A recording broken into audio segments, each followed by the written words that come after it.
Hi everyone, welcome to 2024 session. Um, I'll be taking your introduction to disaster management. Alright, so moving on, introduction to disaster management. So now, before we proceed, what is disaster? When you understand what the word disaster is, by so doing, when you understand what the word disaster is, then you so understand what is disaster management. So first and foremost, what is disaster? Are we together? What is disaster? Now, disaster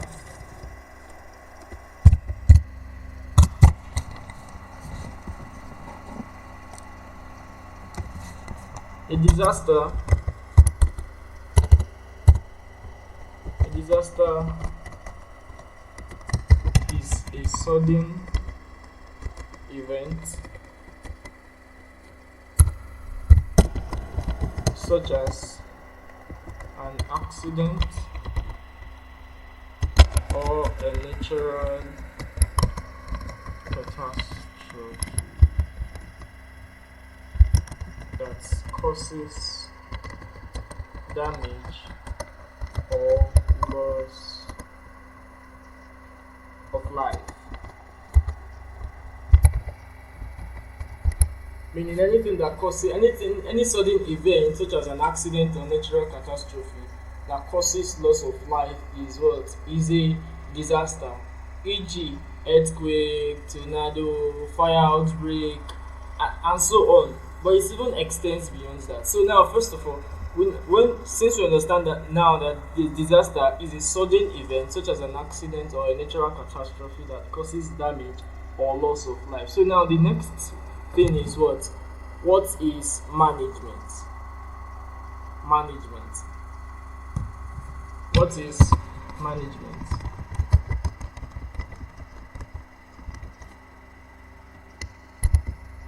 Now, in the context of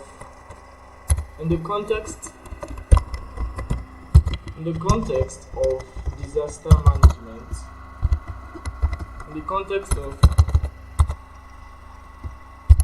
in the context of disaster management,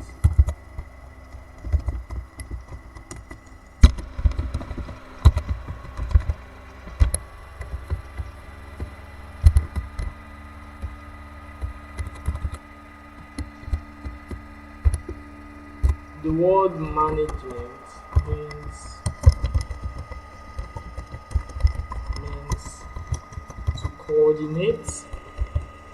to coordinate,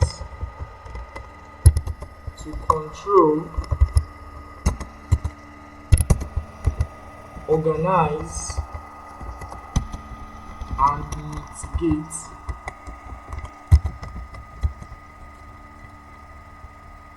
or lessen. We can use the word you can substitute the word mitigate for the word for lessen the impact of a disaster.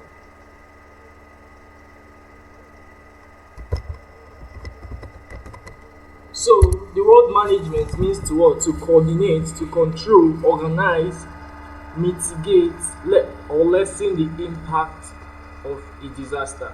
We can also as well add what? Planning. It can as well be referred to as what? It can as well be referred to as planning ahead of time. Please, do you understand? The word management here in the context of disaster management means to coordinate, control, organize, and mitigate or lessen the impact of a disaster. It can as well be referred to as well to planning ahead of time. That is what management means. Giving you an instance. Let me give you an instance of what? Like rain wants to fall. I need to have what? I need to have an umbrella because the weather has changed. It seems it's going to rain. So what? I just have an umbrella standby and I ensure that I take a cab to get home on time so that I don't get wet. But if eventually the rain falls, what then happens? I already have an umbrella. Even if I'm going to be wet, I'm not going to be that wet as when I don't have an umbrella. So in that on that note, I have planned ahead of time. That is what we mean by management. So now let's move to what is disaster management. So since we now understand that disaster is a sudden event or a natural catastrophe that causes loss of life, that causes damage, while management means to organize, to control, to plan ahead of time. So now, what is disaster management? Disaster management, also known as emergency management or crisis management, refers to the systematic process of preparing for, responding to, recovering from, and mitigating the impact of disaster. I take it again. It's also known as emergency management or crisis management, which refers to the systematic process of preparing for, responding to, recovering from, and mitigating the impact of disaster.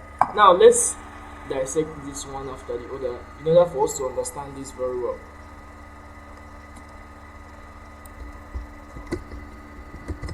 So now,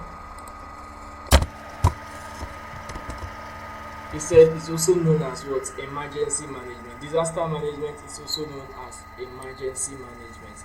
Now, how is it also known as emergency management? When there is a fire outbreak, it requires what? An emergency. It requires an immediate attention. So in that essence, is what? Is an emergency, and it's also what? A crisis management. That is what we mean by what? Disaster management. These are terms. You can hear what is crisis management. These are words that are used interchangeably. I don't know if you guys understand. Are words that are used what? Interchangeably. So now, systematic process of preparing for, responding to, recovering from, and mitigating the impact of disasters. So now, we take this one after the other. Like I said earlier, given the instance of having an umbrella when the rain is about to fall. Obviously, if I get wet, it's not as if it's a disaster, but certain things can happen. Like what? I can get wet, I may fall ill, I won't be strong, my body will get weak when the rain meets me, when there is no umbrella. But when I have an umbrella, seeing that the weather is about to change, I am already what? Preparing for that rain to fall. I don't know if you understand. Even getting a cardigan, that is not a disaster, but I'm just trying to give you an instance here. Alright, let me give another instance of at home, where at home it is advisable to have a first aid box. Now, why is that? That is simply because an accident can happen at home. Example, when you sleeping off on the floor, either in the bedroom, in the toilet, in the kitchen, or even in the room. You can sleep off and you fall down. So what is that? That is what? That is an accident. Now, and on another example I can give you is what? You can cut yourself. Anyone can cut himself, maybe with a sharp object. Maybe your child cuts himself with a sharp object. Now that requires what? A first aid. First aid is what? An immediate attention that is being given to a victim or a patient before the arrival of a doctor. Now, when you have a first aid box, it's just for you to have a backup when a disaster happens. When, for example, there is an accident, you can as well, someone cuts his or herself, you can apply what? A spirit to lessen the impact that injury may have. You fall down, or you get a paracetamol, you relax yourself, you take, that first aid. You have already prepared. You having that first aid box now, you are preparing for what? An accident to happen. And by so doing, when that happens, since you have your first aid box, you respond to, and the victim recovers from. By so doing, we have mitigate or lessen. Like I said, lessen. Mitigate also means lessen the impact of that disaster. Do we understand? All right. So now moving on, moving on. The second example I can give you is what a fire outbreak. Now in most banks that I've been to, they always have a fire extinguisher and they always have an exit route. Now you may ask yourself, why do they have an exit route? Exit route for what? Why do they have a fire extinguisher? Now that is simply because a fire outbreak can just happen, can occur in the bank. So what do they do to face that? What do they do? So on the outside, there's an exit route. If a fire outbreak happens, you see there's an exit route for everyone to what? To run out. There's a fire extinguisher. Oh, if it's a fire that can be handled with a fire extinguisher, they do so by lessening the impact of that disaster that it would have had if there wasn't what? If there was no fire extinguisher. Are we together? So by they having such things, that means they are what? They are preparing for what? For a disaster. Now it doesn't just stop there. It also extends to what? You having an emergency line to call when such incidents happens. When such incidents occur, what do? There's always an emergency line in the state. The state creates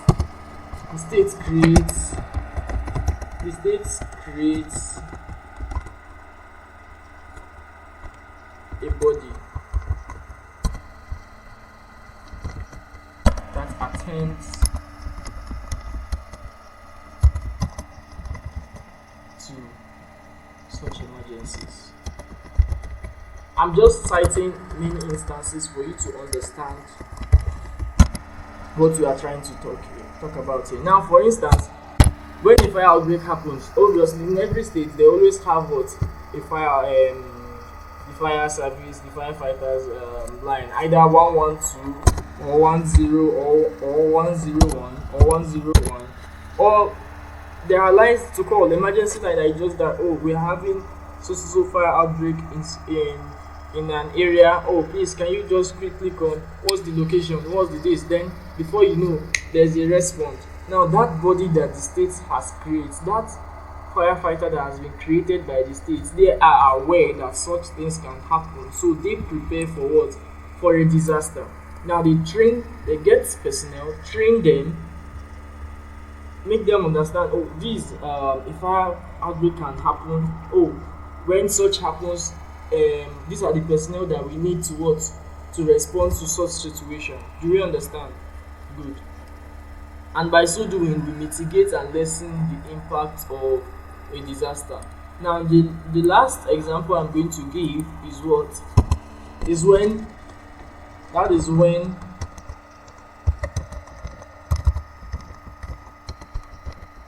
when the military are going for a war. When the military are going for a war. Now what do? They always have what?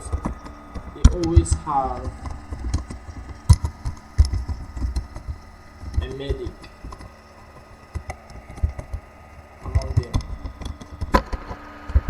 Now why is that? That is simply because when they are going out for a war, someone can have an accident, someone can be shot, someone can fall ill in the process of that exercise or that engagement combating war. So what do? Now they need a medic to attend to such people. Why? To lessen the impact that it may have. You are on the battleground, far away from home, you require what? An immediate attention, you require a first aid. What do? What then happens? Then the medic quickly responds to that situation. Or maybe, for example, now somebody is being shot. Now the person blood is going to be gushing out, maybe losing so much blood. So what do? Now this medic is going to attend to them to reduce the impact that it may have if the medic was not there. I don't know if you understand. If, for example, there was no medic, so imagine somebody is being shot, losing so much blood. You need an attention. If you for instance, if there is no attention, maybe within 3 to 5 minutes, the person may lose his or her life. So by so doing, they have what? A medic among them. Do we understand? Good.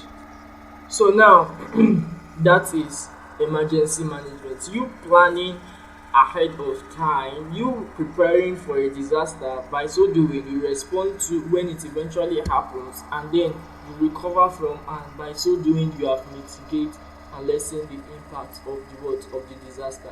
All these processes you preparing for, when it eventually happens you respond to, then even if there is an impact you are going to recover from it because you have already prepared for. By so doing you mitigate and lessen the impact of the disaster.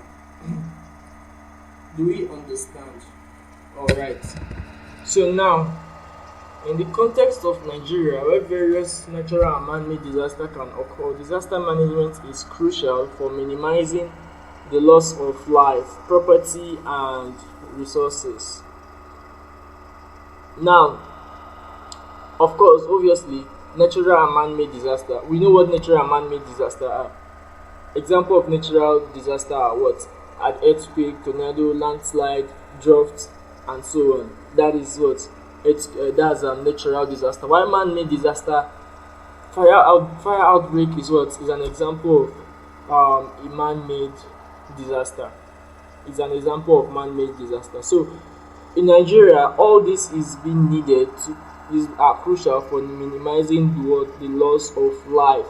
Is when you prepare for a disaster, you respond to all these four things are very very what very important. By so doing you minimize the loss of life, and all this process is what is known as what systematic process of what of doing this one after the other. You first of all prepare for, and when it eventually happens you respond to. Even if there is an impact you still recover from it because you prepared for it. You prepared for the disaster. By so doing you what you mitigate or you lessen the impact that the disaster may have. So now here is a breakdown of key components of disaster management: prevention and mitigation. Prevention and mitigation. Already I mentioned earlier that mitigation is to lessen the impact of a disaster. So now, prevention and mitigation: actions taken to prevent or lessen the impact of disaster. This can include implementing building codes, creating early warning system, and conducting public awareness campaigns. Now, there is a law that, for example, in a swampy area, you can't build up to 4 to 5 story building. And why is that? That's simply because the soil cannot carry such a building. If for example you are being told but you refuse to heed to that instruction, you refuse to adhere to that, what do? You don't there are going to be loss of lives and property. When you eventually build that building, what happens? It's going to eventually collapse, isn't it? Now, all of this could have been prevented if you adhere to the building code, creating early warning system, and conducting public awareness campaign. Conducting public awareness campaign also helps very well because most people are not exposed to such knowledge. Oh, for instance, let me give you an instance now. You have a car.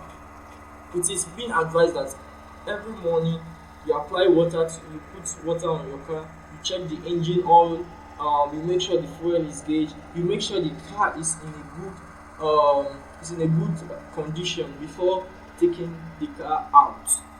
Now all of these are what are advice, are instructions given, are like an instruction. It's just like an instruction manual being given by the mechanic to the car owner so that he can use the car very well. If those instructions are not being adhered to, what happens? The car is going to eventually malfunction. For instance, you want to go out, you didn't check the water in your car, you just start riding the car. They say if you start your car, you should wait for like 5 minutes for the car to warm very well. You didn't adhere to that, you just start riding the car. What happens? If the engine eventually hot, what can happen? If they can do a fire outbreak, or the car can even break down. Do we understand? And that's a disaster. Do we understand? Good. So now, preparedness, activities and measures taken in advance to ensure effective response and recovery. This involves developing emergency plans, conducting drills and exercises, training emergency responders, and establishing communication system. Now, activities and measures taken in advance to ensure effective response and recovery. Emergency plans. Emergency plans, just like I said, for example, you have what? Let's assume as a car owner, it's advisable you can have a spare tire. If, for example, going on the way where there is no organizer in the middle of the road, your car had an issue. Maybe the tire has been deflected, your tire is lessened, there is no organizer. What do? You can easily change the tire, move on. When you get to a organizer, then you what? You sort that out. You having a spare is what? Is a preparedness. You're already preparing that something can happen on the way. Emergency plan. You also have a fire extinguisher in the car. That's preparedness. Conducting drills and exercises, training emergency responders. Yeah, all these firefighters that we see, or even the people that the rescue team that we see going to rescue people if there is an earthquake, if there is a collapsed building, getting people from under the rubble. The people doing all of this are what? Are being trained. All of them are what? Are trained. That is preparedness. Even having such body to respond to that situation is what? Is preparedness. And establishing communication systems. So now, response. Immediate actions taken during and after a disaster to address its immediate effects includes search and rescue operations, medical care, providing shelter and basic necessities to those affected. These are what are response. When for example there's a collapse building or an earthquake occur, there's a rescue team to what? To handle that situation. When let's assume a car breaks, a house is being reduced to the rubble, people are there, definitely people are going to be under the rubble. So what do? There is always what? A rescue team to help get those people out, medical care, and also providing shelters and basic necessities to those affected. That is what? Response. Recovery. Now, long-term effort to restore the affected community to a normal or improved state. Long-term effort to restore the affected community to a normal or improved state. That is what? Recovery. All of this, we mentioned it earlier when we were talking about the systematic processes. So this involves rebuilding infrastructure, providing financial assistance to the individuals and businesses, and supporting psychological recovery. So now, in the Nigerian context, disaster management is crucial due to the country's vulnerability to various types of disaster, including floods, droughts, epidemics, and conflict. Effective disaster management requires collaboration and coordination among government agencies,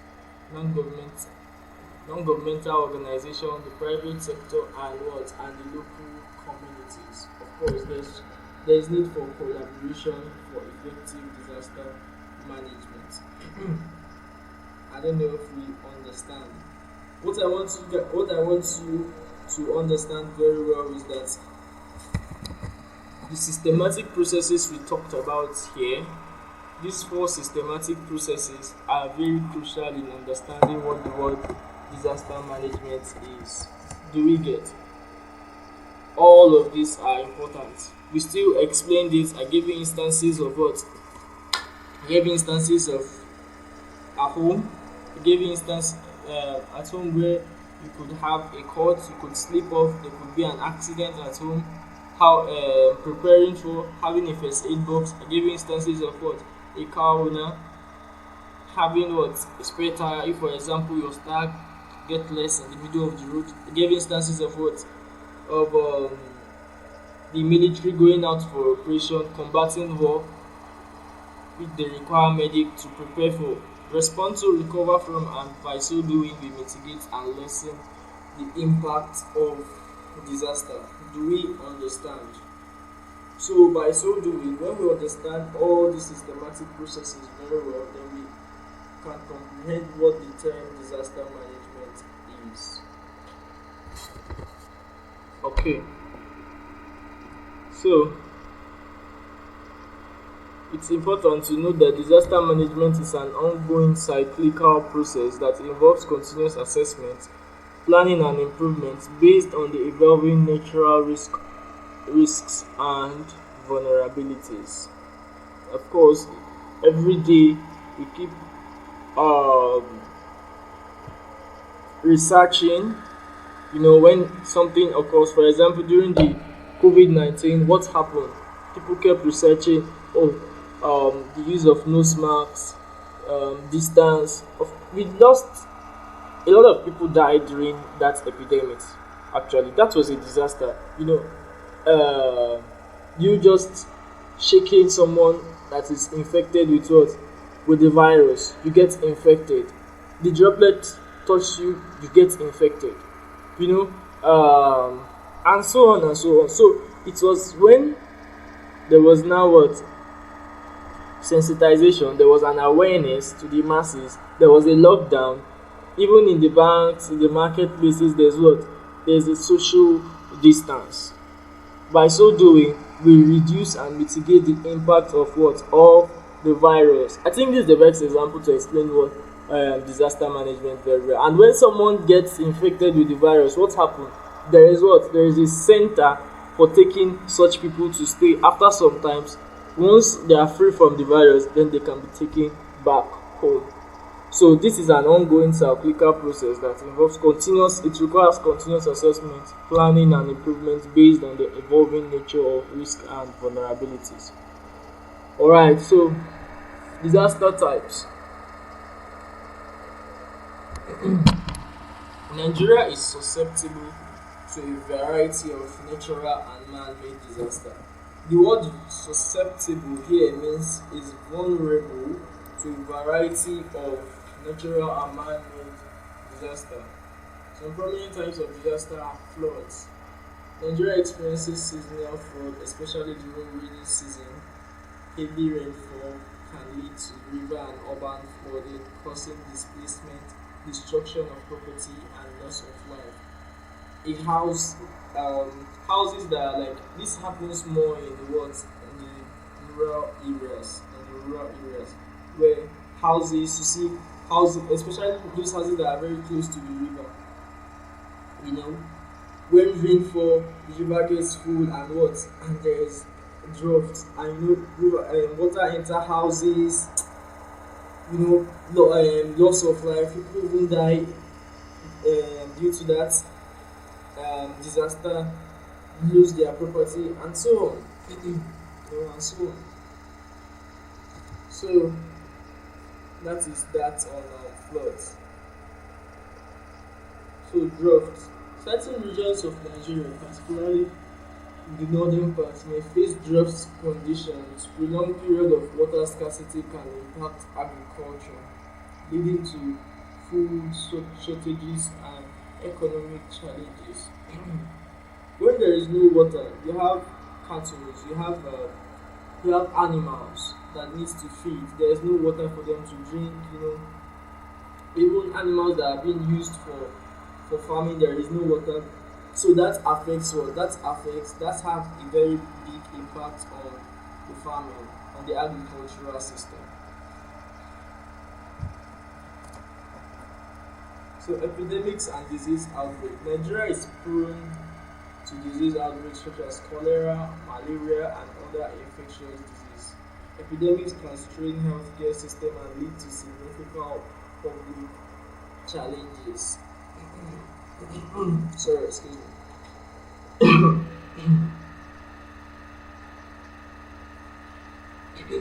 Yeah, so Nigeria is prone to disease outbreaks such as cholera, malaria, and other infectious diseases. We see that the government creates a body, like a body that takes care of this. We see in schools, people, some of these healthcare personnel, some of these health professionals, they visit schools, they visit communities. They give there is this medicine that they don't give to students in school, to pupils in school. Oh, for cholera, for malaria, and they give sensitization and create awareness on such diseases and how to avoid and prevent such diseases. Good healthy lifestyle and so on and so forth. Conflict and insecurity. Part of Nigeria has experienced conflict and insecurity. Now, this is another has extended more, has broadened what disaster is. What I'm trying to say is disaster have several it has several dimensions. There are several dimensions to it, to what disaster is. Initially, we talked about drought, we talked about earthquake, we talked about fire outbreak, but now we are talking about what? Insecurity. And don't forget, when we are discussing about disaster, we say it's a sudden event that a sudden an event that causes a sudden event that causes catastrophe, loss of lives and properties, that causes damage will result to loss of life and what and property. Now, conflict and insecurity is part of that. Nigeria have experienced conflict and insecurity including communal clashes and terrorism. This situation can result in displacement, loss of livelihood, and disruption to essential services. Now, how is this part of the key point of disaster management? Now, let's delve into that. Insecurity in a community. How do we prepare for this? How do we try to combat crime? How do we prevent? How do we lessen the impact that this would have on us? Already in the communities, they have what? They have a vigilante. The states create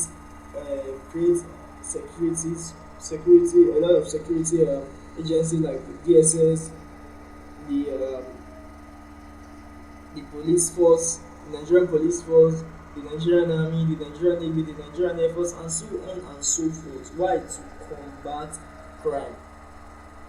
Community also plays a very vital role in all of this. Earlier on, when we started this class, we said what there is need for collaboration between non-governmental organizations, the state, the government agencies, and the communities to what in order to have what an effective disaster management. This captures the quintessence. This is a perfect example to explain what that is. Now, obviously, you know that when, for instance, in let's assume there's they kidnap like 300 people in a particular community. Now, without the collaboration, without the cooperation of that community, external forces like the Nigerian army or the Nigerian police force come in there, they wouldn't be able to map out or understand what actually happened without the help of the community. It's when the community say, "Oh, these are the kind of people that do this. This is what they do. These are the path they follow. This is how it happened." By so doing, you know what? There is now a collaboration, a now joint force to combat this crime. Oil spills. Moving on, oil spills. Given Nigeria's reliance on oil production, oil spills are a significant concern. Spills can occur due to pipeline vandalism, equipment failure or other accidents, causing environmental damage and affecting communities depending on natural resources. Giving an example of the people of a person who depends on what? On fish farming. Fish farming is like a source of livelihood. He goes out every day to catch some fish, sell in the market. That is what this person uses to survive. And all of a sudden, there is now an oil spillage in that particular river. What happens? All the fish dies. Then that affects the fish farmer. This is the impact that affects the person. So oil spill is what is another example of what of a disaster. Oil spill.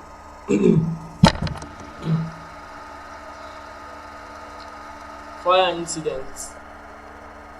Urban areas may face fire incidents, either accidental or intentional, leading to property damage and potential loss of life. This is another example of what of fire. We talked about fire outbreak. This is it. Urban areas may face fire incidents, either accidental or intentional. It could happen. For instance, what do we mean by accidental or intentional? Accidental in the sense that uh, excuse me. Accidental in the sense that when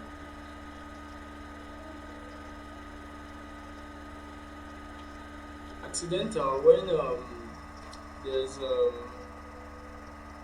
let's assume now it's fire, a wire accident, a wire at home. If for example, not really a wire, when you put a food on the fire, you know, and maybe you went out, instead of you to have stayed there with the food, you went out, the food got burnt, and before you know, everywhere is smelling, it's now getting burnt, the smoke is extending through the house. You know, from there there can be what? There can be a fire outbreak, there could be a fire incident. That is an intentional um that is intentional. But accidental, all of a sudden in a building, you just see fire outbreak from nowhere. Sudden, it just happened. You didn't even know where it came from. That is accidental. Why intentional means due to what? Due to human error and human negligence. That is intentional, leading to property damage and potential loss of life. Are we together?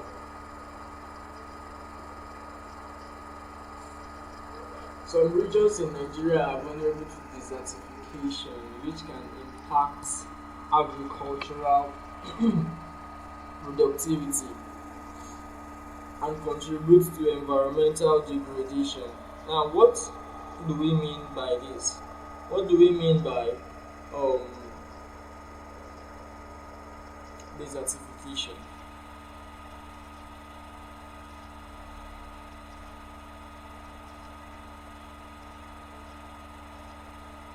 Now, desertification is the process by which fertile land becomes desert, typically as a result of droughts, deforestation, and inappropriate agriculture, cutting down of trees. You know, there is no rainfall. The place becomes dry. A place that used to be a fertile land becomes what? Becomes a desert. That is desertification. Cutting down of trees also contributes to what? To that, which impact agricultural productivity and contribute to environmental degradation. Do we understand? So industrial accidents. With industrialization, there is a risk of accident in factories and other facilities, posing threats to nearby communities and the environment. Industrial accidents is the risk of accidents in factories and other industrial facilities, posing threats to nearby communities and the environment. The giant machine that they usually use, which causes a very air pollution. You know, all these factories that uses some of these things, the air pollution is a major impact is a major this thing that have impact on people, that have impact on the communities, on the people around that area. Industrial accidents. Now, understanding and categorizing these different types of disasters is essential for effective disaster management planning. Each type of disaster requires specific strategies for prevention, preparedness, response, and recovery. All of these I mentioned earlier and I explained.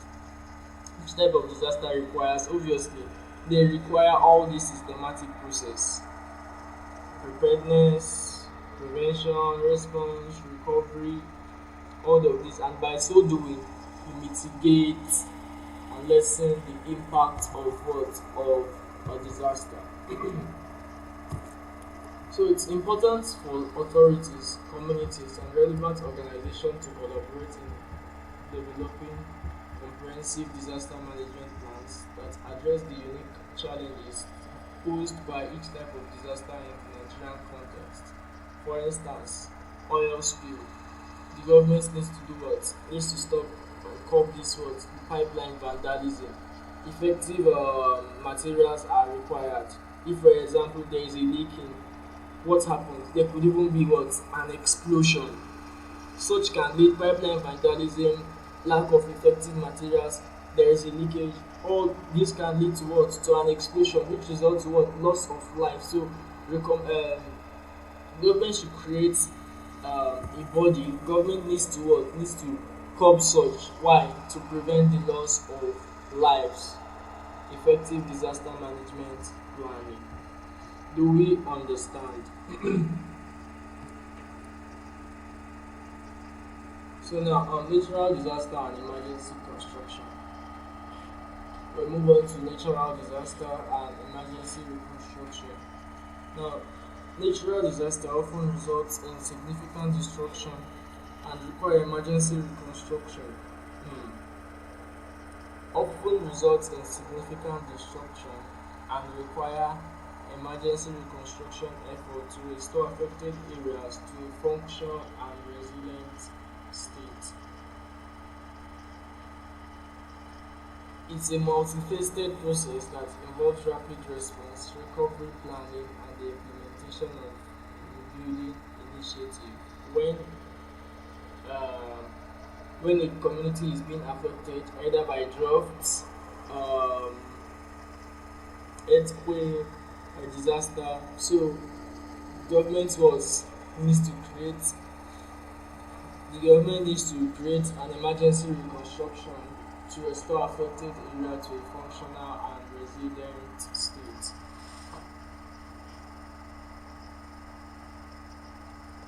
So all of this they require what?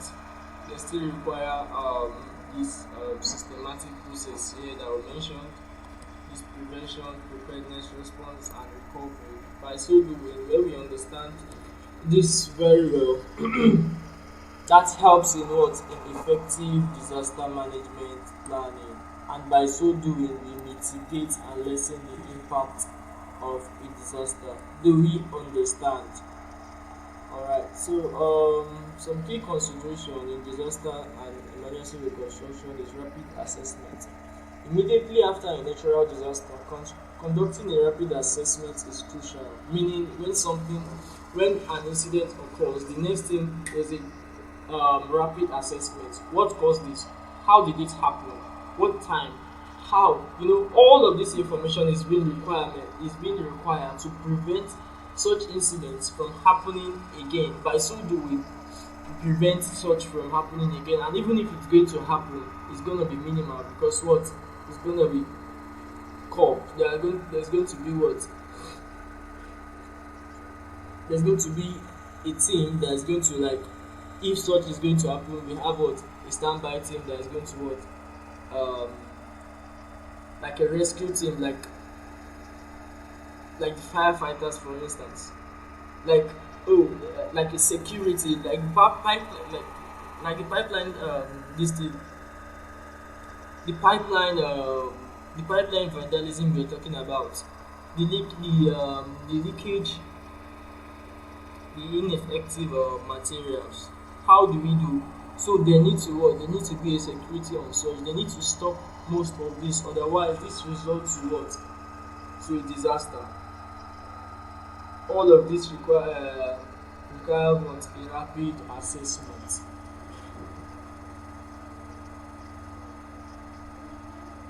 So the assessment helps prioritize areas for emergency intervention and reconstruction. The assessment helps prioritize areas for emergency intervention and what? And reconstruction. So immediate relief and shelter. Providing immediate relief is a priority in the aftermath of a natural disaster. What this means is when there is when such disaster when a disaster occurs, providing immediate relief is a priority to those affected. In the aftermath, aftermath simply means when something has happened. That's what it means by aftermath of a natural disaster. It has already happened, so now we need um, immediate relief and shelter to those who have been affected. This includes delivering emergency shelter, food, water, and medical assistance. Example are what? For example, the people in Gaza, the people in Palestine, suffering from what? From the bombardment of what? Of the Israeli strike. Now the UN creates a relief, and other bodies to create what? They create sorry. So they create what? A relief for what? For these people. They create shelter. They create food, hospital facilities for these people affected. This is what we mean by what? Immediate relief and shelter. And nevertheless, we must not forget that this. We mustn't forget this. We said you need to understand disaster, sudden events such as an accident or a natural catastrophe that causes damage or loss of life, and we said what management means to coordinate, control, organize, and lessen the impact of a disaster. When you understand all of this and you understand all the systematic process, by so doing, that helps you understand and comprehend disaster management very well. So, bye for now, and we'll see you in our next class.